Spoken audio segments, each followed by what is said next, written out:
જલા બાપાને એમ થયું કે બૈરું આપવામાં મને વાંધો નથી, પણ વીરબાઈ ના મન જો બાપુ આનું નામ બાપુ અડધું અંગ કહેવાય. વીરબાઈ પાસે જઈને લોટવાળા હાથે બાપુ જોગમાયા બહાર આવ્યો.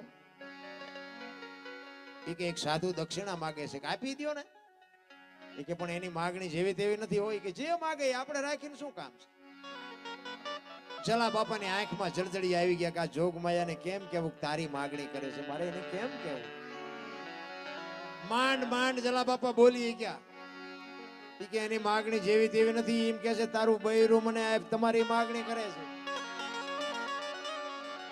અને તે દે બાપુ આ ભારતની આર્ય નારી એમ કહેતી હોય કે ભક્તિની વેલણી તો વર્ષોથી આલી આવતી હતી, પણ આજ ઈ વેલણીને ફળ આવ્યા એવું મને લાગે છે. મને માગવા વાળો બાવો જેવો તેવો હોય નહીં, મારા બાપાએ તમને હાથ આપ્યો છે ને એ હાથ બાવાને આપી દો તો મને જવામાં વાંધો નથી.